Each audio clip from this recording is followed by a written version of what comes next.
Bonjour à tous et bienvenue sur la chaîne du CERF.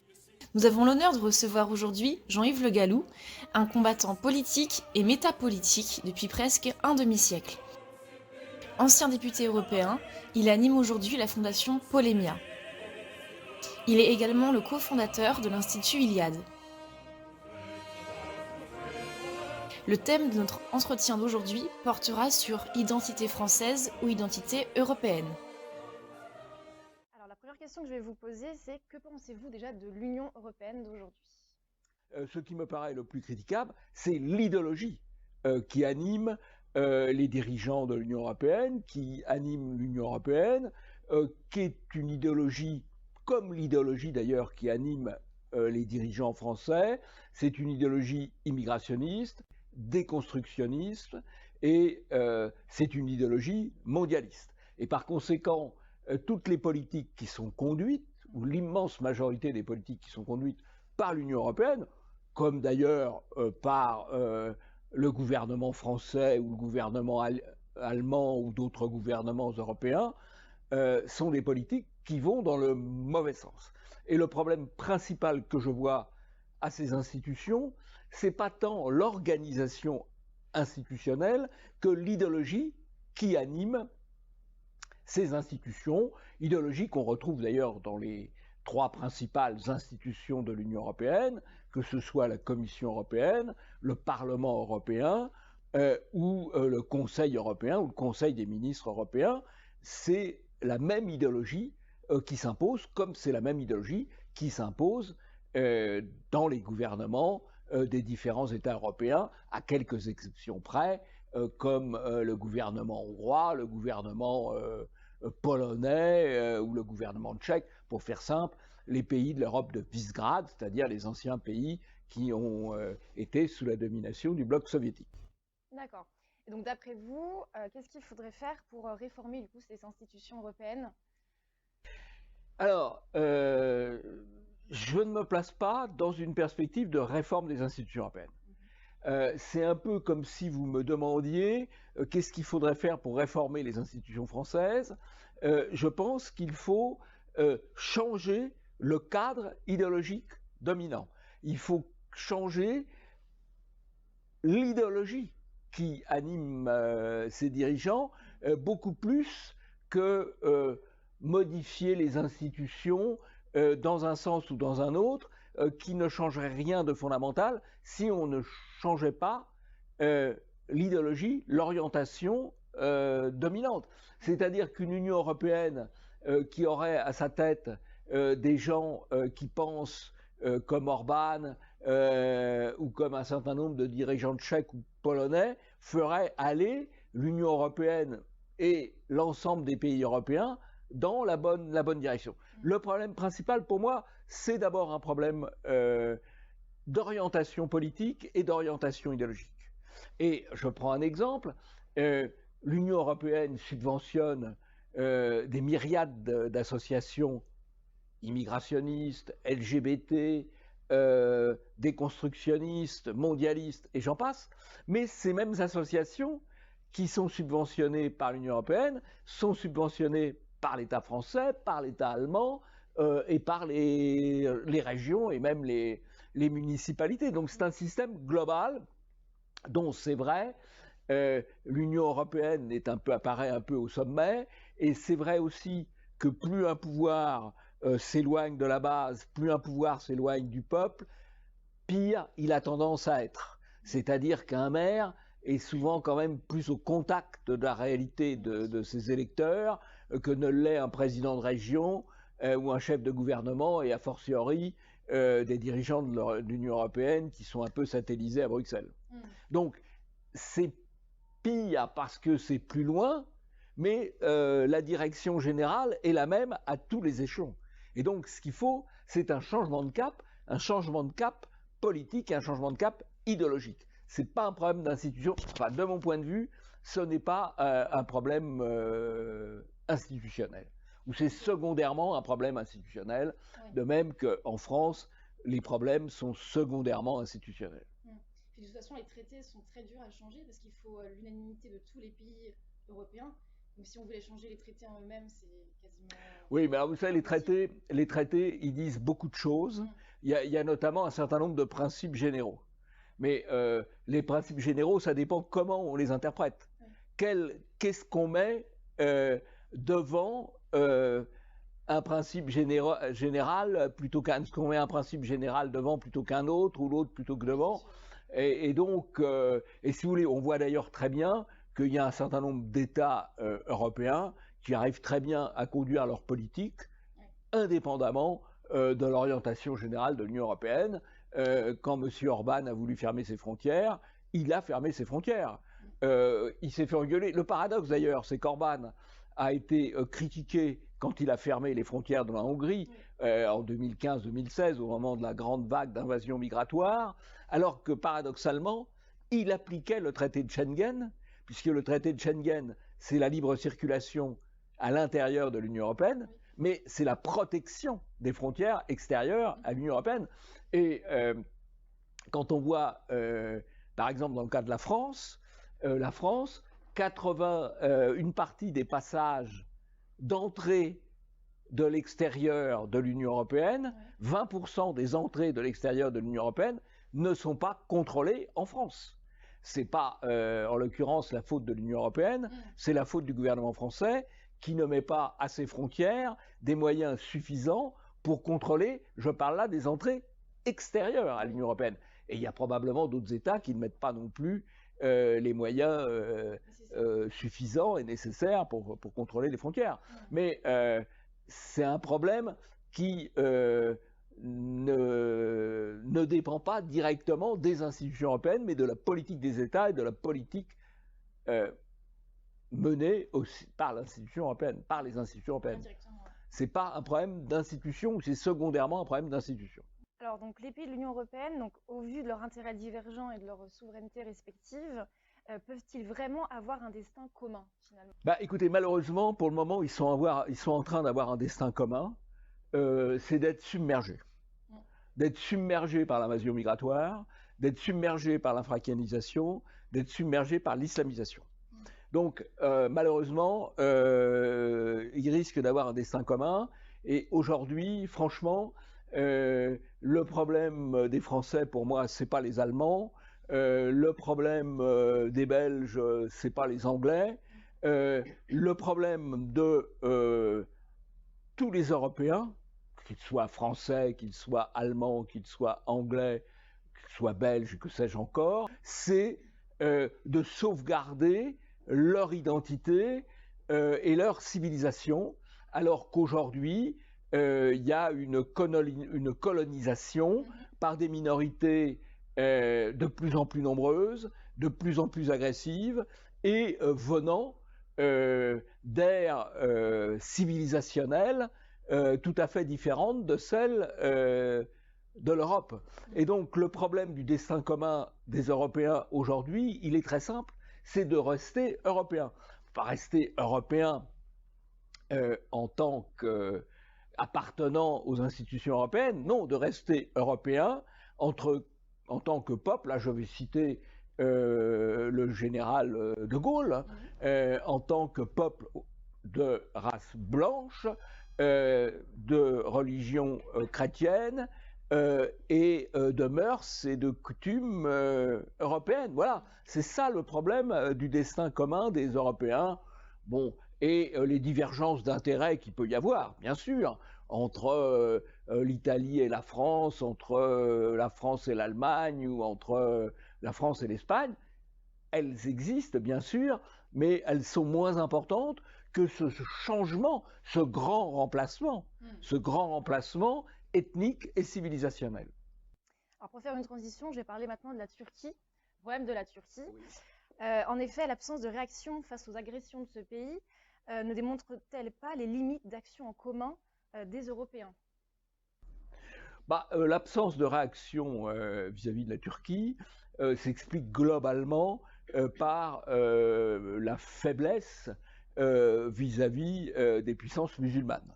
Bon, la faiblesse vis-à-vis des puissances musulmanes concerne à peu près tous les États européens, La France étant plutôt plus faible vis-à-vis des États du Golfe et des États du Maghreb, parce qu'elle a des populations venant du Maghreb et des subventions, des financements qui viennent des États du Golfe. L'Allemagne est plus faible vis-à-vis de la Turquie parce que elle a beaucoup de Turcs.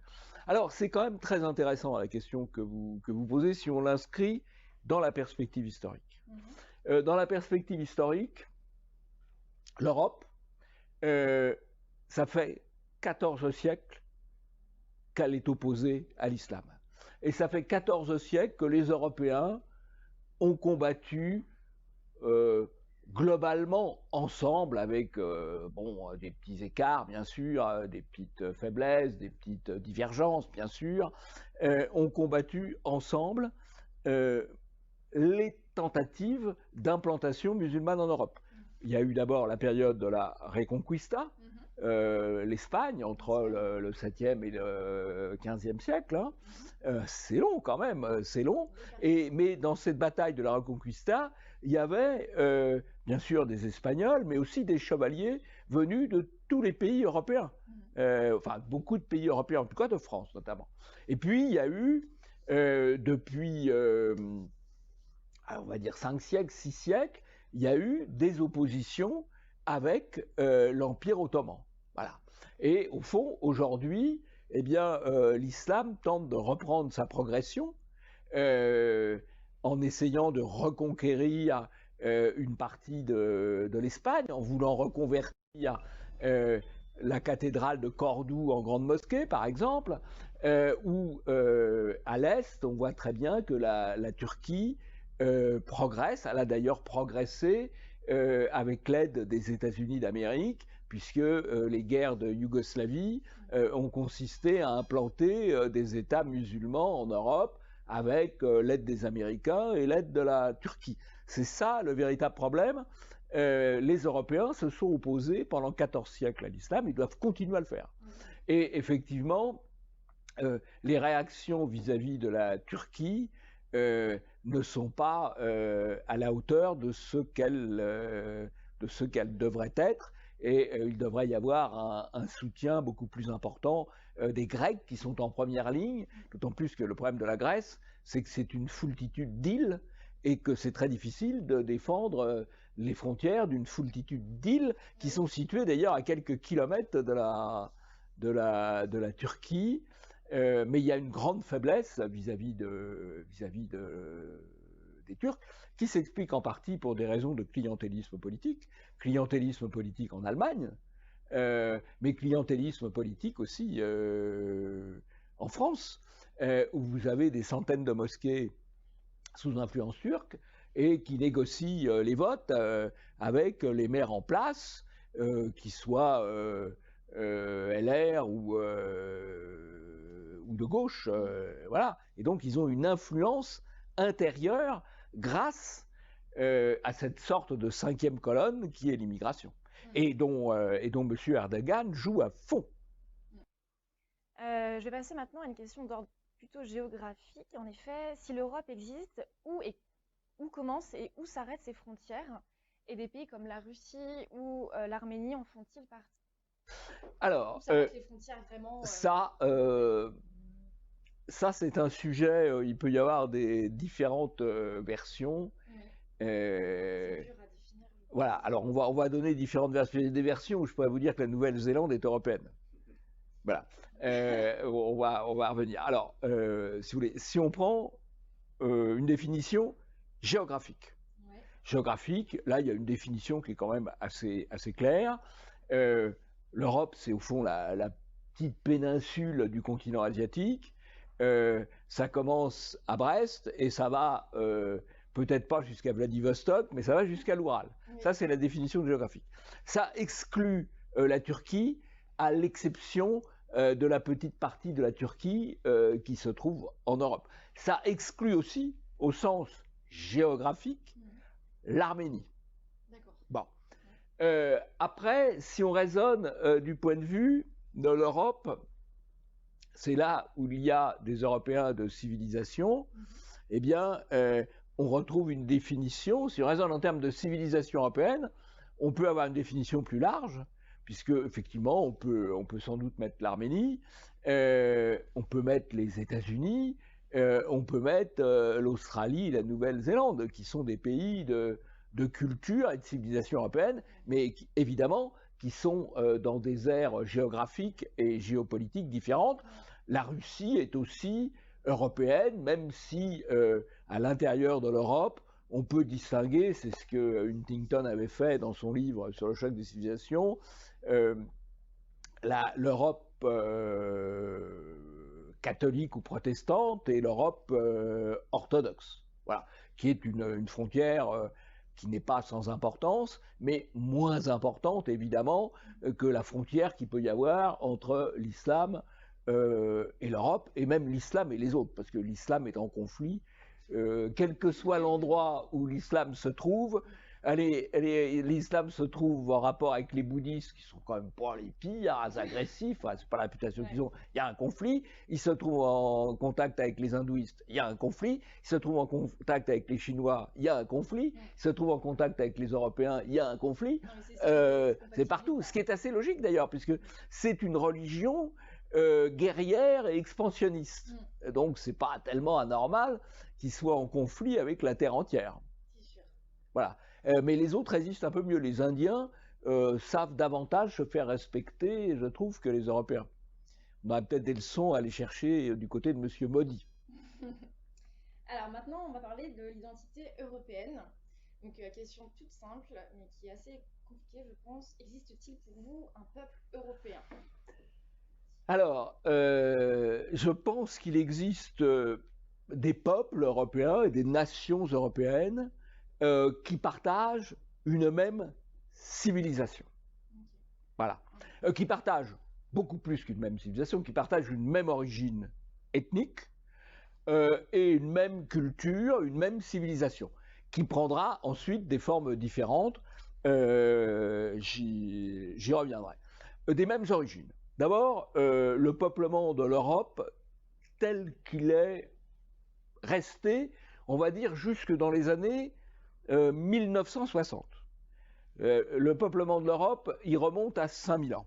Il remonte à 5000 ans. Il y a eu 3 phases de peuplement entre 10 000 ans et 5000 ans. Il y a d'abord eu, au départ, il y avait des populations de chasseurs-cueilleurs en très petit nombre.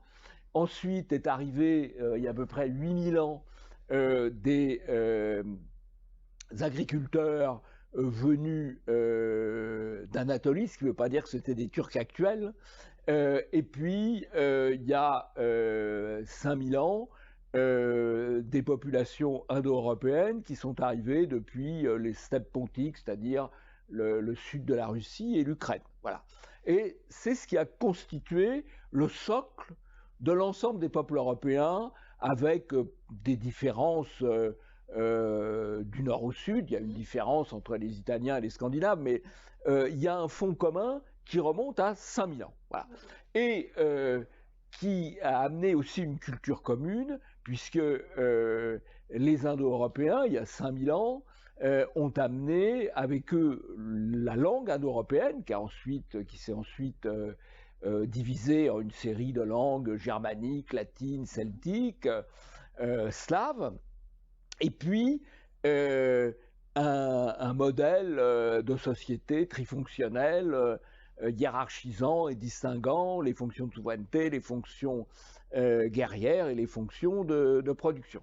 Et donc ça, c'est un fond commun. Alors on le sait maintenant, c'est relativement récent, puisqu'il y a eu pas mal de travaux de paléogénétique qui permettent de mieux comprendre le peuplement de l'Europe. Et le peuplement de l'Europe, il a été pratiquement pas atteint de l'extérieur au cours de ces 5000 ans, puisque les tentatives d'invasion, musulmanes notamment, ont globalement été repoussées, avec quelques imperfections.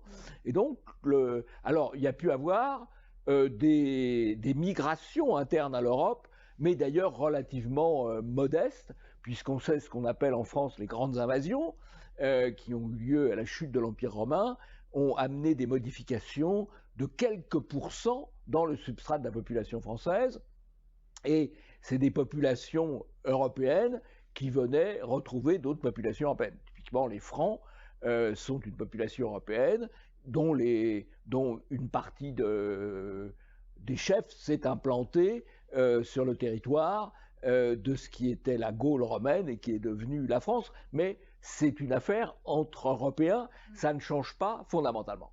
La civilisation, ça ne change pas fondamentalement le peuplement. Alors si vous me posez la question, comment je me définirais? Moi, je me définis comme de civilisation européenne et d'expression française. Puisque bien entendu, la langue, la culture particulière, la littérature, le paysage, le patrimoine, l'architecture d'un pays, c'est un élément de son identité. Et il y a beaucoup de points communs dans les cultures européennes, mais il y a aussi des particularités, notamment la particularité de la langue. Quand je prends les points communs, si vous regardez l'histoire de l'architecture européenne, vous avez les mêmes périodes successives dans tous les pays européens. Vous avez une Europe romane, puis une Europe gothique, puis vous avez des palais Renaissance, vous avez tout ça, et puis des palais classiques, des palais baroques, et au fond, la fin du grand art européen, c'est l'art nouveau et l'art déco. Il y a à peu près un siècle, après on rentre dans le décadentisme et la déconstruction. Voilà. Et la déconstruction apparaît d'ailleurs en même temps, c'est mon côté macronien bien sûr, en même temps que le début des grandes vagues migratoires. C'est-à-dire qu'il y a un basculement, on peut dire, dans les années 60. Voilà. Et à partir des années 60, on s'engage, l'ensemble des pays européens s'engagent dans une voie dans une voie de déconstruction des formes, déconstruction de l'enseignement, déconstruction de l'identité et en même temps arrivée de populations de plus en plus nombreuses, venant de plus en plus loin et s'assimilant de moins en moins. J'avais une autre question à vous poser. Est-ce que vous avez un exemple de civilisation qui a su enrayer son déclin? Alors, ça c'est une question difficile. Après la guerre de 14, Valéry a dit « Nous autres civilisations, nous savons que nous sommes mortels » après ce conflit d'autodestruction de l'Europe. Alors, c'est très spenglerien votre question. Pour Spengler, les civilisations avaient une naissance, une expansion et puis un déclin suivi d'une mort. Alors, c'est vrai que si on dit ça, c'est pas très optimiste parce qu'effectivement, on a l'impression que l'Europe est quand même, la civilisation européenne est assez mal partie. Alors, si on regarde, je vais rester là dans l'univers européen. Hein. Je vais rester dans l'univers européen. La Grèce, elle a connu sa grande période, elle a ensuite été conquise par Rome, mais sa culture continue d'exister. Elle n'a plus, à proprement parler, d'existence politique. Enfin, la Grèce actuelle a peu de choses à voir avec la Grèce antique, mais la civilisation grecque, elle continue d'avoir un rôle très important. Elle a joué un rôle très important dans toute l'histoire de l'Europe. Peut-être un peu moins maintenant d'ailleurs, puisqu'il y a une faille de transmission depuis quelques dizaines d'années. Mais la Grèce, elle a su survivre à sa disparition politique en quelque sorte. La Grèce en tant que civilisation. Rome a connu de très grandes difficultés et d'un certain point de vue, on peut parler de certaines formes de décadence dès la fin de la République et dès le début de l'Empire. Rome pouvait paraître décadente et Auguste a monté un système politique qui a duré quand même 3-4 siècles, avec des hauts et des bas, mais déjà des lois anti-somptuaires, enfin des dispositions anti-décadentes. Et puis Rome s'est effondrée. Mais Rome est restée présente. Ses structures ont continué, l'Empire est resté un modèle politique, et l'Église n'est pas appelée romaine pour rien. Donc Rome a survécu à la décadence de Rome et même à la disparition de l'Empire romain. Les royaumes espagnols ont subi 7 siècles de domination musulmane, plus ou moins complète, et ont fini par recouvrer leur indépendance. Donc voilà, rien n'est foutu.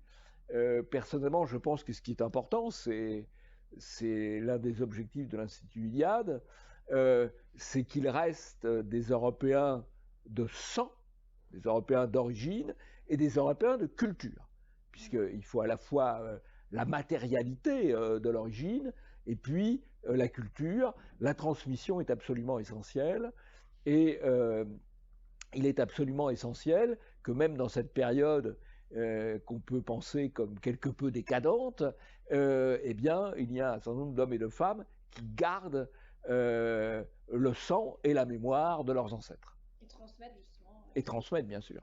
Alors pour appuyer votre propos, je vais citer un auteur, donc Jacques Bainville, qui disait « La France, c'est mieux qu'une race, c'est une nation ». Qu'est-ce que vous en pensez de cette phrase? Et je pense que la phrase de Bainville remonte à peu près à un siècle, hein, peut-être un petit peu moins, peut-être un petit peu moins qu'un siècle, et que la situation a radicalement changé. C'est-à-dire que quand Bainville écrit cela, et il est attaché à la nation française, à son histoire, à sa construction par les rois, les 43, il est attaché à tout cela.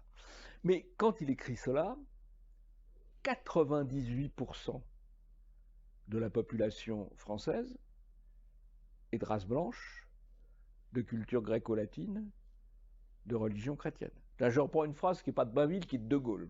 Mais bon, on me pardonnera ce saut un peu historique et ce parallèle historique. Bah, De Gaulle, parmi ses formations, il a aussi une formation monarchiste.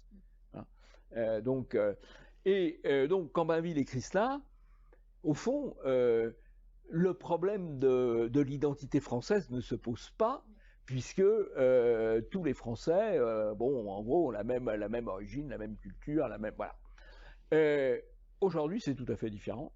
Vous avez 20%, 20%, alors, soit de population qui est soit étrangère, soit française de papier, qui peut avoir la nationalité française, mais qui n'est pas française d'origine, qui n'est pas française de mœurs, de coutumes, et qui n'est pas française de sentiments. Et donc, il y a un problème absolument majeur aujourd'hui. Comment vivre dans une nation où le peuple majoritaire représente désormais moins de 80% de la population. Et quand je dis que le peuple majoritaire représente moins de 80% de la population, c'est un chiffre relativement optimiste, puisque s'agissant des jeunes générations, et a fortiori s'agissant des naissances, la proportion est bien moindre que celle-là. Et donc, la nation unitaire que nous avons connue, et que connaissait Bainville quand il a écrit, aujourd'hui, elle a un petit peu volé en éclats. Et c'est ça le problème majeur. Et là encore une fois, les autres pays d'Europe, à part les pays d'Europe de l'Est, que j'ai cités, à part le Portugal, sont à peu près touchés par le même phénomène, c'est-à-dire l'implantation sur leur sol de populations qui ne partagent pas leurs mœurs, leurs coutumes, leurs affects, qui ne sont pas de même origine, mais qui non seulement ne sont pas de même origine, mais n'ont pas les mêmes comportements ni les mêmes sentiments. Oui. Et qui ne veulent pas des fois s'intégrer non plus. Et alors, ils ne veulent pas s'intégrer, effectivement, ils le disent tout à fait ouvertement. Monsieur Erdogan, que vous avez cité, que vous semblez beaucoup aimer, Monsieur Erdogan est allé en Turquie Ah, en Turquie, pardon. Non, là j'exagère un petit peu. Non, il est allé en Allemagne. Il est allé en Allemagne. Pardon. Il est venu de Turquie pour aller en Allemagne. Il a dit, il ne faut pas que les Turcs s'assimilent. Demander aux Turcs de s'assimiler, c'est un génocide. Voilà ce que M. Erdogan a dit en Allemagne. Et en France, vous avez un certain nombre de personnalités, entre guillemets, décoloniales, comme M. Bellatar, qu'on voit sur toutes les chaînes de radio, de télévision, dire « Nous ne voulons pas nous intégrer, nous ne voulons pas nous assimiler, il va falloir que vous fassiez avec nous comme nous sommes, et nous vous vaincrons parce que nous avons la démographie avec nous. » Voilà. C'est à nous de s'adapter. Mais bien sûr, et avec le côté nous avons la démographie avec nous. Ouais. Voilà, c'est la guerre des berceaux. Hein? Voilà, donc c'est cette logique-là. Entre nous, la guerre des berceaux, elle est à l'intérieur de chaque pays européen, elle n'est pas entre les pays européens qui sont tous en relatif déclin démographique. Et encore avant les conséquences que l'épidémie, plus exactement que la dictature sanitaire, va avoir. Tout à fait. Alors, je vais finir par une question plus personnelle. Êtes-vous favorable au Frexit? Bah, écoutez, compte tenu de tout ce que je vous ai dit, je vous dirais que pour moi, le problème, c'est pas le Frexit, c'est le Migrexit. Voilà. Et donc, je pense que la priorité, c'est la remigration. Et que je dirais que le Frexit n'apporterait dans ce domaine pas plus que le Brexit n'apporte à l'Angleterre. Alors le Brexit apporte à l'Angleterre sans doute le fait d'avoir moins de Polonais, mais pas d'avoir moins de Pakistanais ou d'Afghans. Oui, ça va pas changer. Voilà. Et donc, ça ne me paraît pas le sujet qui, pour moi, est le sujet principal. Je crois d'ailleurs, alors franchement, je crois qu'on voit très bien que là, on est face à un mouvement mondial. Et donc, je ne pense pas qu'un pays européen s'en sortira tout seul. Merci beaucoup, Monsieur Le Gallou, d'avoir répondu avec autant de précision à mes questions. Merci d'être intervenu ce soir. À bientôt sur la page du CERF pour de nouvelles vidéos.